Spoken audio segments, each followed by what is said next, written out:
آپ نے شاید اس کا نام نہ سنا ہو، لیکن آج کے اس تفصیلی جائزے میں ہم ایک ایسی زبردست روایتی دوا کا راز کھولنے والے ہیں جو صدیوں سے استعمال ہو رہی ہے۔ ہم بات کر رہے ہیں سنبل الطیب کی۔ آج ہم اس قدیم اور جادوئی جڑ کے پیچھے چھپی سائنس اور اس کی حیرت انگیز افادیت کو بالکل آسان اور دلچسپ انداز میں سمجھیں گے۔ تو آج ہم کیا کیا کور کریں گے؟ سب سے پہلے ہم اس کی حقیقت جانیں گے، پھر یہ دیکھیں گے کہ یہ کام کیسے کرتی ہے، اس کے روایتی طبی استعمال کیا ہیں، اس کے اندر موجود کیمیاوی اجزاء کیا ہیں، اور آخر میں ہم اس کے سائیڈ ایفیکٹس اور مشہور مرکبات پر بات کریں گے۔ چلیں شروع کرتے ہیں۔ سب سے پہلے آتے ہیں پہلے حصے کی طرف۔ سنبل الطیب آخر ہے کیا اور یہ آتی کہاں سے ہے؟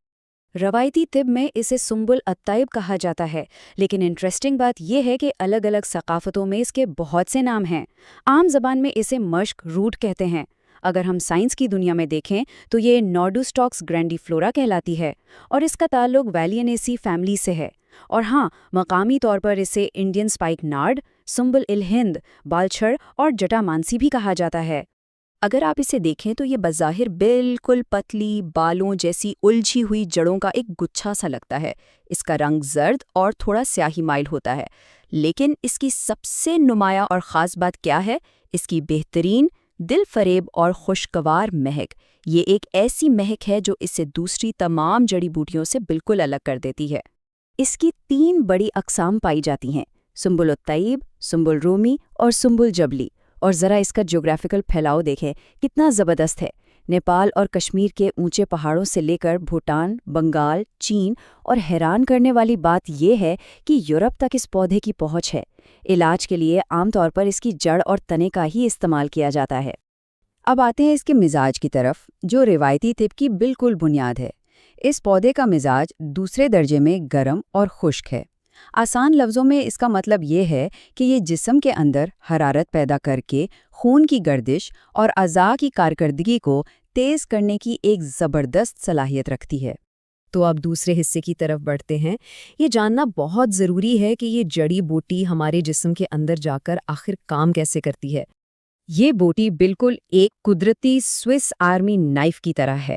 روایتی اصطلاحات کو اگر ہم آج کی ماڈرن میڈیسن سے ملائیں تو یہ ایک بہترین مسکن یعنی پین کلر یا اینالجیسک کا کام کرتی ہے۔ یہ مدر ہیز یعنی ماہواری کے نظام کو متحرک کرتی ہے، مطیب دہن ہے یعنی منہ کو خوشبودار بناتی ہے، اس کے علاوہ یہ اعضاء کو بہتر بناتی ہے، اور سب سے بڑھ کر معدے اور جگر کے لیے ایک طاقتور ٹونک یعنی مقوی کا کام کرتی ہے۔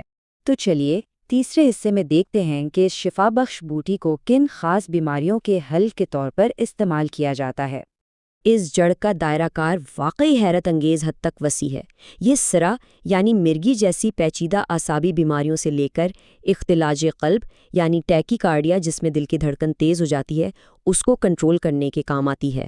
اس کے ساتھ ہی یہ ہسٹیریا، پیشاب اور ماہواری کے رک جانے کے مسائل، چکر آنے اور یہاں تک کہ عام سر درد کے لیے بھی ایک انتہائی مؤثر نسخہ ہے۔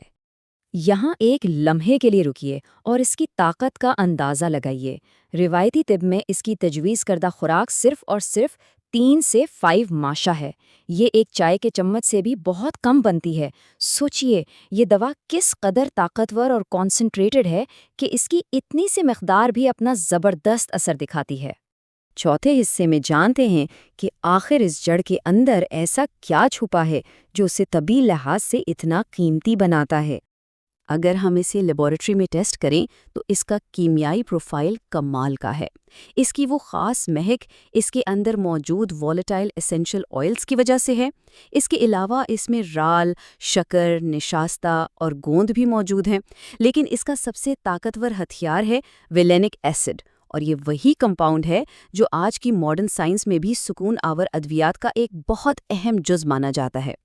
اور اگر اس پوری بحث کا ایک سب سے بڑا فائدہ نکالنا ہو تو وہ اس کا نفع خاص ہے۔